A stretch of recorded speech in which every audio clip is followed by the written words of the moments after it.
उम्मीदों भरे पैर की खुशियों भरी शुरुआत। सुप्रभात, मैं हूं आपके साथ रोमिता तिवारी। नई सुबह नई आशा और गुड न्यूज का मॉर्निंग डोज लेकर मैं आपके साथ हाजिर हूं वैभव राज शुक्ला। बिना रुके बिना थमे अगले 1 घंटे गुड न्यूज की मैराथन दौड़ होगी। लेकिन आइए सबसे पहले देख लेते हैं बड़ी खबरें।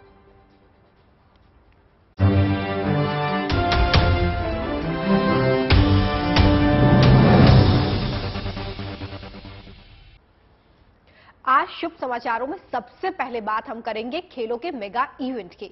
भारत में चेस ओलंपियाड और कॉमनवेल्थ गेम्स का आगाज हो चुका है। भारत के लिए क्यों खास ये दोनों ही टूर्नामेंट, बताएंगे आपको। यहाँ देखिए, आज क्रिकेट के फैंस का सुपर फ्राइडे होने जा रहा है। आज कॉमनवेल्थ में विमेन्स क्रिकेट टीम जो है ऑस्ट्रेलिया से सीधे तौर पर भिड़ने जा रही है, तो वहीं रोहित शर्मा की कप्तानी में टीम इंडिया का मुकाबला T20 में वेस्टइंडीज से होने जा रहा है। इन दोनों मैचेस पर हमारी नजर रहेगी।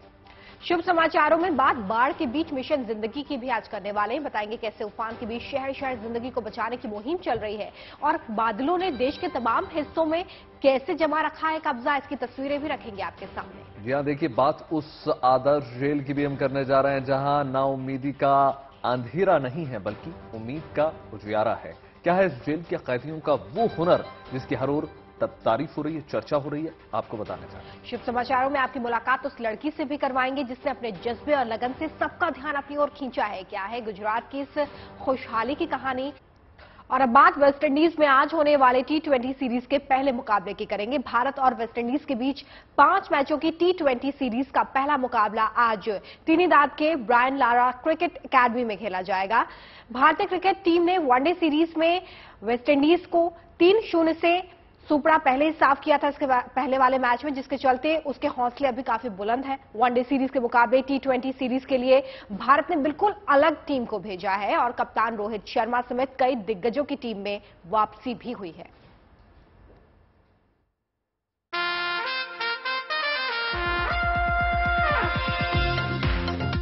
39 साल में पहली बार वेस्ट इंडीज की धरती पर वनडे सीरीज में धूल चटाने के बाद अब बारी T20 की आई है। वनडे में धवन की कप्तानी में धमाल के बाद अब बारी हिटमैन रोहित की कप्तानी में T20 सीरीज पर कब्जे की आई है। भारतीय टीम अपने दिग्गज खिलाड़ियों की मौजूदगी में आज से शुरू होने वाले 5 मैचों की T20 सीरीज में दमदार आगाज करना चाहेगी। बल्ले और गेंद से धाकड़ प्रदर्शन करके टीम इंडिया लगातार दूसरी सीरीज में क्लीन स्वीप करने के इरादे से आज पोर्ट ऑफ स्पेन के मैदान पर उतरेगी। T20 वर्ल्ड कप में 3 महीने से भी कम का समय बचा है। इन 3 महीनों में कप्तान रोहित शर्मा और कोच राहुल द्रविड़ को अपनी कोर टीम पक्की करने के लिए करीब 16 मैच मिलेंगे। इसमें वेस्टइंडीज के खिलाफ 5, एशिया कप में अगर भारत फाइनल खेलता है तो 5 मैच, ऑस्ट्रेलिया के खिलाफ 3 मैच और दक्षिण अफ्रीका के खिलाफ 3 मैच शामिल हैं। No, it's always nice to have some time off and get refreshed. So of course I'm pretty excited to be back playing. Can't wait to get the series started. It's going to be an exciting one and at the same time a challenging one as well because we do understand the potential that the West Indies team has. Particularly in this particular format, they cherish playing this format and it's going to be a challenging one for us. But yeah, at the same time, talking about our guys, I think everyone's looking, ready to go. So yeah, we'll try and work out some things and try and achieve something from this series as well because that's always been our goal, to achieve something from the series that we play and keep moving forward. भारतीय team इस series में favourite मानी जा रही है। अगर team series के 5 मुकाबले जीत जाती है तो एक नया रिकॉर्ड अपने नाम कर लेगी। रोहित एंड कंपनी वेस्टइंडीज को उसके घर में सबसे ज्यादा T20 मैच हराने वाली टीम बन जाएगी। अभी इंग्लैंड ने वेस्टइंडीज में सबसे ज्यादा 6 T20 मुकाबले जीते हैं। वहीं दूसरे नंबर पर पाकिस्तान की टीम है, उन्होंने भी 6 मैच अपने नाम किए हैं। भारत ने अभी तक वेस्टइंडीज के खिलाफ उनकी धरती पर 4 मैच खेले हैं और टीम को 2 में जीत और 2 में हार का सामना करना पड़ा है। ऐसे में पूरी टीम का फोकस 5 मैच जीतकर नंबर 1 बनने का होगा। 5 मैचों की T20 सीरीज का पहला मुकाबला आज त्रिनिदाद के ब्रायन लारा क्रिकेट अकादमी में खेला जाएगा। भारतीय टीम ने वनडे सीरीज में विंडीज का 3-0 से सुपड़ा साफ किया था, जिसके चलते उनके हौसले काफी बुलंद है। भारत के पास टॉप ऑर्डर में रोहित शर्मा, ऋषभ पंत, श्रेयस अय्यर, वहीं पहले से मिडिल ऑर्डर में सूर्य कुमार यादव, हार्दिक पांड्या, दिनेश कार्तिक जैसे मैच विनर बैट्समैन मौजूद हैं। गेंदबाजी में रविचंद्रन अश्विन, भुवनेश्वर कुमार जैसे अनुभवी प्लेयर्स मौजूद हैं। कुल मिलाकर टीम इंडिया का कॉम्बिनेशन कमाल का है, जिससे पार पाना वेस्टइंडीज के लिए आसान नहीं होगा। हालांकि वनडे सीरीज में मिली 3-0 से शिकस्त के बाद निकोलस पूरन की कप्तानी में वेस्टइंडीज टीम अब इस छोटे फॉर्मेट में कमबैक करना चाहेगी। कैरिबियाई टीम में खतरनाक बल्लेबाजों की कमी नहीं है और शिमरन हेटमायर, ओडियन स्मिथ जैसे खिलाड़ी टीम में लौटे हैं। Bureau report, good news today. बात कुछ और खबरों की कर लेते हैं। बाढ़, बारिश और मौसम की बात करेंगे। देश के ज्यादातर हिस्सों में मानसून चरम पर है। बारिश के बाद देखिए नदियां उफान पर नजर आ रही हैं। तमाम तस्वीरें आपके टेलीविजन स्क्रीन में इस वक्त। नदियों का जल स्तर बढ़ने के कारण देश के कई शहरों में बाढ़ के हालात इस वक्त बने हुए हैं। तो 6 तस्वीरें आपके सामने देखिए। जम्मू कश्मीर में बारिश के बाद नदियों का जल स्तर इस कदर बढ़ चुका है कि कई इलाकों में पानी घुस चुका है। पानी की तेज रफ्तार डरा रही है और रियासी में नदी का पानी देखिए उफान पर नजर आता है। वहीं जम्मू कश्मीर के पुंछ में बाढ़ में फंसे आम लोगों को सेना के जवानों ने अपनी जान पर खेलकर बचाया। अखनूर में नदी का पानी जो है उसके किनारे बने जो मंदिर था उसमें पानी घुस गया और एनडीआरएफ की टीम अलर्ट मोड पर है। किनारे से लोगों को हटाया जा रहा है लगातार। वहीं उत्तर प्रदेश में बारिश के कारण हालात कैसे हैं ये आपको वहां की ये तस्वीरों से आप आइडिया लगाइए, अंदाजा लगाइए। स्कूल में पानी घुस चुका है। बच्चों को निकालने के लिए कुर्सी का सहारा लेना पड़ा। वाराणसी में मां गंगा का जल स्तर लगातार बढ़ता चला जा रहा है। प्रशासन ने अलर्ट जारी कर दिया है और नाव संचालन पर रोक लगा दी है।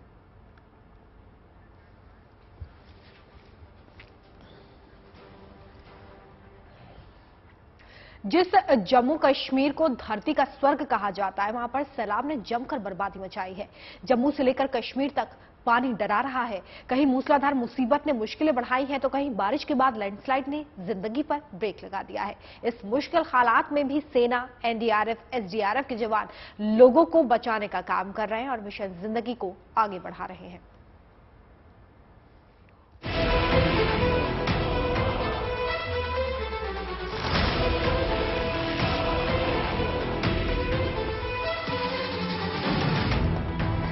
लगातार हो रही बारिश से जम्मू बेहाल है। शहर के कई इलाकों में जैसे दरिया बह रहा है और ये दरिया सब कुछ बहा ले जाने पर आमादा है। जम्मू के इस जल प्रलय में जिंदगी को महफूज रखने की जंग है। ये तस्वीर जम्मू के उदयवाला इलाके की है, जहां भारी बारिश की वजह से पूरा इलाका जलमग्न हो गया। पानी के तेज बहाव को देखिए। क्या इसका सामना किया जा सकता है? यकीनन नहीं। पानी इतना ज्यादा है कि वहां मौजूद सभी गाड़ियां करीब करीब डूब गई। इस सैलाब के बीच में जाना खतरे से खाली नहीं था, लेकिन स्कूली बच्चों की जिंदगी बचाने के लिए कुछ लोग इस दरिया से मुकाबला करने के लिए कूद पड़े।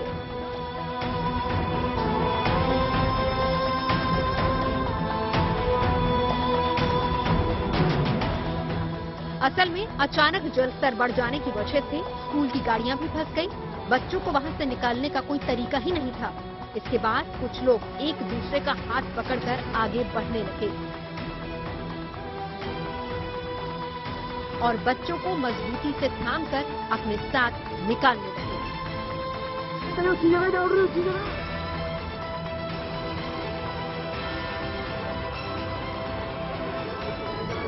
हाँ, इतना आया, पूरा बाढ़ आ गया था, पूरा खंभा आ गया था पूरा। हाँ।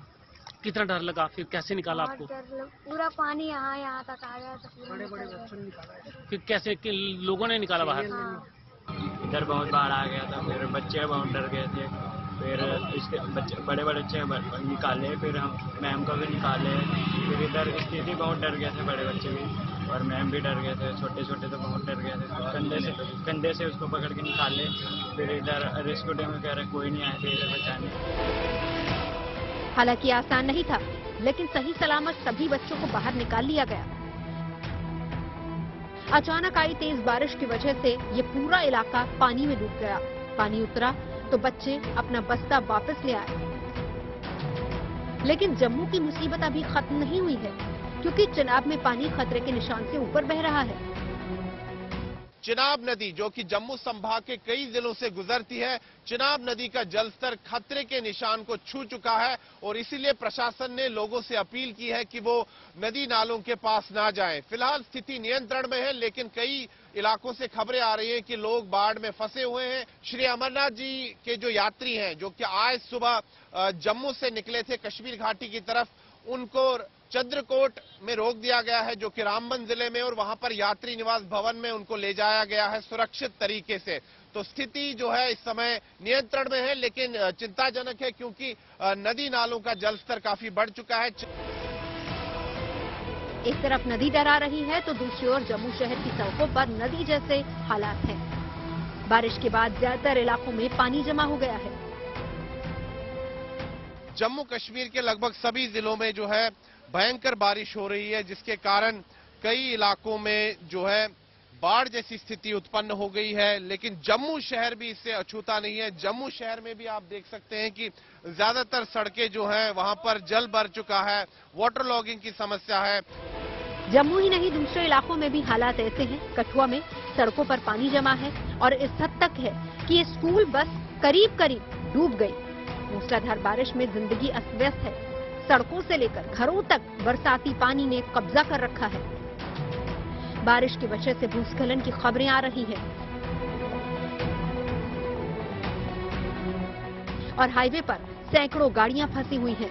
नदी में पानी खतरे के निशान के ऊपर है और बहाव तेज है, इसीलिए प्रशासन भी अलर्ट पर है। चिनाब नदी है जो कि यहां से गुजरती है और इस समय चिनाब नदी उफान पर है और जल स्तर काफी बढ़ चुका है। जल स्तर जो है खतरे के निशान को छू चुका है और इसीलिए आप देख सकते हैं कि यहां पर ये जो घाट है, अखनूर में जो घाट है जहां पर लोग पूजा अर्चना के लिए आते हैं, श्राद्ध वगैरह के लिए आते हैं, पूरी तरह से पानी से जो है भर चुका है।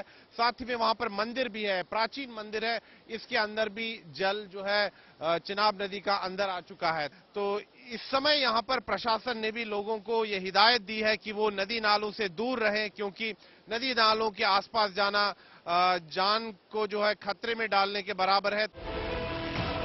इस जल प्रलय से लोगों को बचाना एक बड़ी चुनौती है, लेकिन इस चुनौती को बड़ी जिम्मेदारी से एसडीआरएफ के साथ सेना के जवानों ने उठा रखा है। ये तस्वीरें पुंछ की हैं, जहां पुंछ नदी की तेज धार में 4 लोग फंस गए। अंधेरे की वजह से उनको सही सलामत निकाल पाना मुश्किल था, लेकिन रस्सी के जरिए सेना के जवानों ने रेस्क्यू ऑपरेशन शुरू किया। नदी की तेज धार का सामना करते हुए ये जवान आगे बढ़ते चले गए और इस बहादुरी से रस्सी के सहारे ही फंसे हुए लोगों को एक एक करके निकाला गया। ट्यूब की मदद से पानी को चीरते हुए जवानों ने 4 की जिंदगी बचा ली। ये मिशन जवानों की जांबाजी की मिसाल है। देश का कोई भी इलाका हो, सैलाब में फंसी हर जिंदगी को बचाने का मिशन लगातार जारी है। जम्मू से सुनील जी भट्ट के साथ bureau report good news today. देखिए, पहाड़ों पर जो बारिश हो रही है उसका असर अब मैदानी इलाकों पर दिखने लगा है। वाराणसी में गंगा का जलस्तर लगातार बढ़ता जा रहा है। बीते 24 घंटे में गंगा के जलस्तर में 72 सेंटीमीटर की बढ़ोतरी दर्ज की गई है और ये बढ़ाव लगातार इस वक्त भी जारी है। 84 घाटों का संपर्क पूरी तरह से कट चुका है, तो वहीं वरुणा नदी के जलस्तर में भी बढ़ाव देखा गया है। तटवर्ती इलाकों में रहने वालों को जिला प्रशासन ने एहतियात बरतने के निर्देश दिए हैं। कहा गया है कि ऐसे इलाकों से दूर रहें। बृहस्पतिवार को लगातार तीसरे दिन दशाश्वमेध घाट पर भी गंगा सेवा निधि की ओर से होने वाली आरती का स्थान भी बदला गया है। तो लगातार जलस्तर बढ़ता चला जा रहा है और ऐसे में प्रशासन यहाँ पर अलर्ट मोड में है। लोगों को हिदायत दी गई है कि वो घाटों से दूर रहें। जब बाढ़ आता है तब हम लोग निषाद लोगों को ऊपर बहुत दुख की बात होती है कि पानी थोड़ा बढ़ता है तो नाव बंद हो जाता है। हम लोगों का सारा जो कमाई रहता है 3 महीना के लिए पूरा ठप हो जाता है। ये समय देखिए सभी घाट का संपर्क टूट चुका है। पैदल लोग घाट पर चले जाते हैं, दशास में 80 तक चल जाते हैं, लेकिन अब वो घाट के रास्ते से नहीं जा पाएंगे। अब जाएंगे तो रोड के रास्ते से।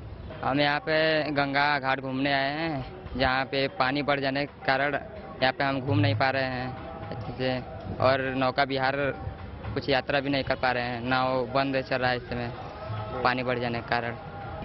यहाँ पे हमेशा भीड़ छाई रहती थी, इस समय पानी आ जाने के कारण यहाँ पे मायूसी छाई हुई है। व्यक्ति बहुत कम ही दिख रहे हैं यहाँ पर। तो इस तरह हम लोग को बहुत दिक्कत है।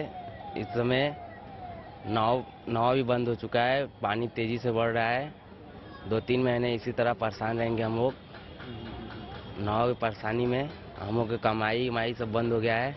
नाव संचालन को लेकर कल अस्थायी रूप से आदेश डीसीपी काशी जोन सर का हो गया था कि नौका संचालन को बंद करा दिया गया है। आज उसकी विधिवत लिखित रूप से इनको सबको कागज दे दिया गया है, नोटिस दे दी गई है कि किसी तरह का भी नौका संचालन न किया जाए। नौका संचालन बाढ़ के जलस्तर को देखते हुए पूर्णतः प्रतिबंधित कर दिया गया है। किसी भी तरह की कोई भी नौका संचालन नहीं किया जाएगा। सिर्फ जल पुलिस की नौकाएं, एनडीआरएफ की नौकाएं जो हैं इमरजेंसी के लिए, उनका संचालन प्रतिबंधित नहीं है। बाकी सभी नौकाएं, क्रूज, सभी का संचालन प्रतिबंधित कर दिया गया है। देखिए, आज न सिर्फ गुजरातवासी बल्कि समूचे देश को प्रधानमंत्री नरेंद्र मोदी तोहफा देने जा रहे हैं। गिफ्ट सिटी में देश के पहले इंटरनेशनल बुलियन एक्सचेंज की शुरुआत आज वो करने जा रहे हैं। इस दौरान international financial service centre authority के मुख्यालय भवन की आधारशिला भी वो रखेंगे। भारत का बुलियन एक्सचेंज भारत में सोने के वित्तीयकरण को बढ़ावा देने के अलावा जवाबदेह सोर्सिंग और क्वालिटी के भरोसे को मजबूत करेगा। साथ ही कुशल प्राइस डिस्कवरी की सुविधा भी प्रदान करने जा रहा है। इस बुलियन एक्सचेंज को भारत में सोने के आयात का बड़ा एंट्री गेट माना जा रहा है। माना जा रहा है कि अब देश में जो भी सोना आएगा वो इसी एक्सचेंज के जरिए होते हुए गुजरेगा और सस्ते सोने का रास्ता भी अब साफ हो जाएगा।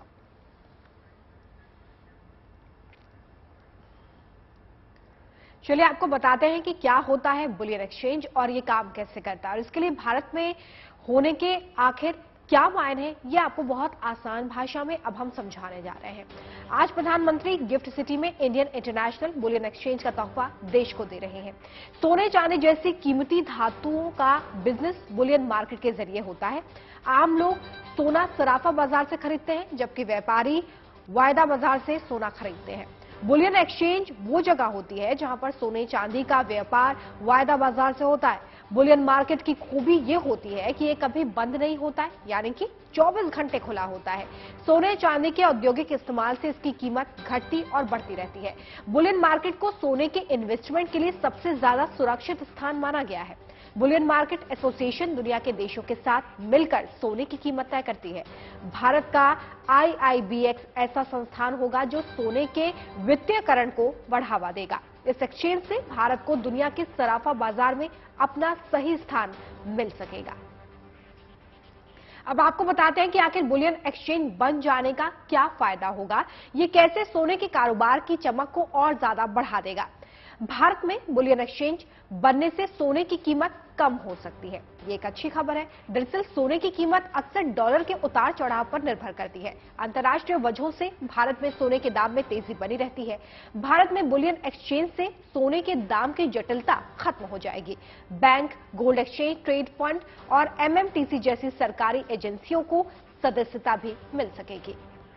लेकिन जब भी जेल की बात आती है, जेल का नाम आता है, तब आपके जहन में क्या आता है?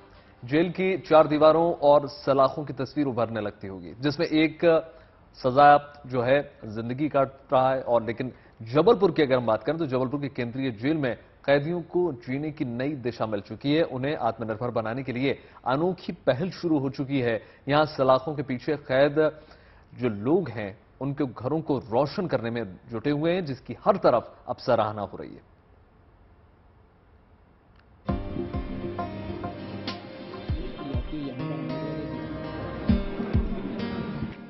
अड़तीस लोगों की टीम सफेद कुर्ता पाजामा और नेहरू टोपी पहने मिशन मोड में जुटी है LED बल्ब बनाने में। इनमें से किसी का ये पेशा नहीं है, सभी कैदी हैं जो अपने अपने गुनाहों की सजा काट रहे हैं, पर अब ये सब अपनी एक अलग जिम्मेदारी निभा रहे हैं। इस टीम में हर किसी का काम बटा हुआ है। किसी को बल्ब में चिप लगानी है, कोई चिप को चेक करता है, किसी को तार फिट करने हैं, किसी को पूरा बल्ब असेंबल करना है।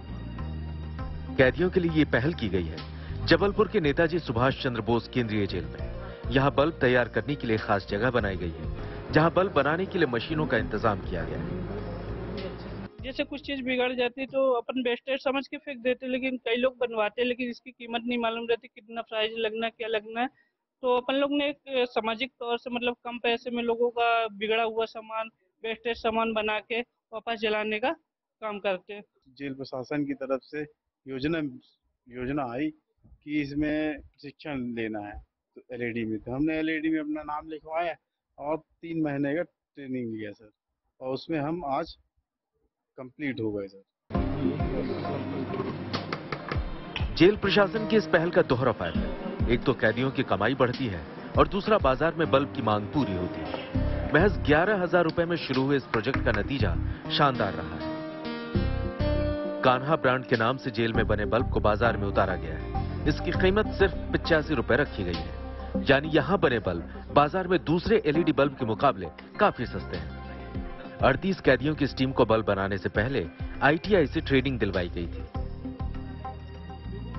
जो बंदी भाई आते हैं स्पेशली सजा में, प्रयास ये रहता है कि इनको कोई काम ऐसा मिले जैसे रोजगार के साथ साथ में जब ये बाहर जाएं तो अपना कुछ काम वाम कर सके। इसके लिए हमने एक प्रोफेशनल ये टेक्निक वर्क सिखाने का प्रयास किया है। आईटीआई के माध्यम से 3-4 ट्रेड का हमने काम सिखाया था। इसमें ये एलईडी का वर्क, ये आजकल इसमें बंदी भाई भी बहुत ज्यादा जुड़ रहे हैं और इसकी हमारे पास में खुद ही डिमांड रहती है। ये कैदी अपनी मेहनत से जिंदगी में उजाला फैलाने की कोशिश कर रहे हैं। देर से ही सही, गुनाहों के अंधेरे में डूबे इन कैदियों को रोशनी की ताकत समझ आ गई। Dheeraj Shah, Jabalpur, good news today. और आइए अब आपको लिए चलते हैं वडोदरा और मिलवाते हैं खुशहाली से, जिन्होंने गुजरात में इतिहास रच दिया है। खुशहाली की आंखों की रोशनी नहीं है, बावजूद इसके सीबीएसई में उन्होंने 12वीं की परीक्षा में 82% नंबर हासिल किए हैं। जहां तक बात इतिहास रचने की है तो उसकी वजह है उनकी तरफ से लिया गया एक फैसला। क्या है वो फैसला, आपको दिखाएंगे इस खास रिपोर्ट में।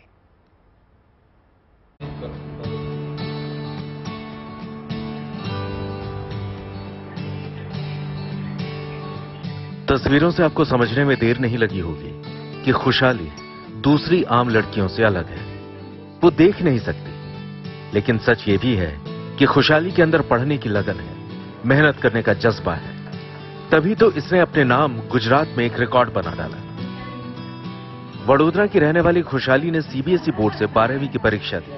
बिना किसी राइटर का सहारा लिए खुशहाली ने बोर्ड में 82% अंक हासिल किए हैं, जो एक रिकॉर्ड है।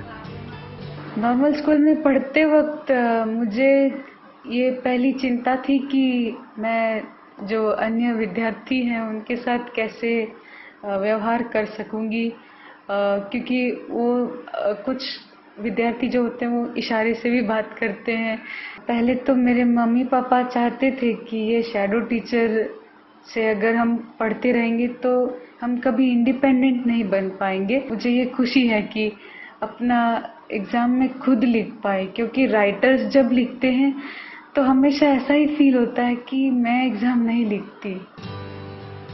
खुशहाली की पढ़ाई शुरुआती तौर पर स्पेशल स्कूल से हुई। हालांकि बाद में उनकी पढ़ाई के प्रति उनकी लगन ने उन्हें नॉर्मल स्कूल में पढ़ने का मौका दिया। खुशहाली की इस कामयाबी में उनके माँ बाप का भी बड़ा हाथ है। मैं अपने ऑर्गेनाइजेशन में जहाँ जाती हूँ वहाँ से मेरे प्रिंसिपल सर ने ये आइडिया दिया और उससे मुझे इंस्पिरेशन मिला कि अब मैं कंप्यूटर में एग्जाम लिख सकती हूँ। खुशहाली की आंखों की रोशनी बचपन से नहीं है, लेकिन उन्होंने इसे कभी अपनी कमजोरी नहीं माना और अब तो उनका उत्साह नई ऊंचाई पर है। वो चाहती हैं कि दूसरी आम लड़कियों से उन्हें अलग न देखा जाए, बल्कि उनकी क्षमताओं को देखते हुए सामान्य लड़की की तरह ही समझा जाए। वडोदरा से दिग्विजय पाठक के साथ bureau report, good news today. और चलिए अब आपको लंदन में बने बंदर को वो ठिकाना हम आपको दिखा देते हैं जो न केवल एडवांस है बल्कि बंदरों को बहुत पसंद आ रहा है। वहां पर देखिए बंदरों की खास प्रजाति को रखा गया है। आप देखिए मंकी वैली की शानदार तस्वीरें।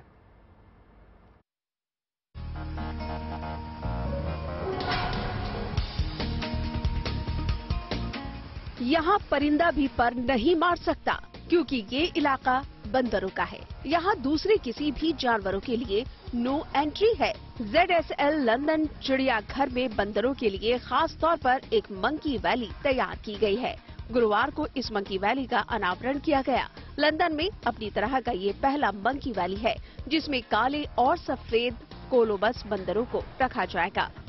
इस प्रजाति के बंदरों में एक चीज खास है, इनके हाथ में 4 उंगलियां होती है, अंगूठा नहीं होता, इसीलिए इन्हें कोलोबस कहा जाता है। कोलोबस बंदर ज्यादातर पेड़ पर रहते हैं और एक पेड़ से दूसरे पेड़ पर छलांग लगाते हुए अपना वक्त बिताते हैं। कोलोबस बंदरों की इस आदत को ध्यान में रखकर ही ये मंकी वैली तैयार की गई है। चिड़ियाघर के अंदर ही ये लोहे और स्टील का स्ट्रक्चर तैयार किया गया है, जिसमें ऊंचे ऊंचे लोहे के पोल हैं। ये पोल एक दूसरे से जुड़े हुए हैं, जिसमें बंदरों को घूमने फिरने में कोई परेशानी नहीं होगी।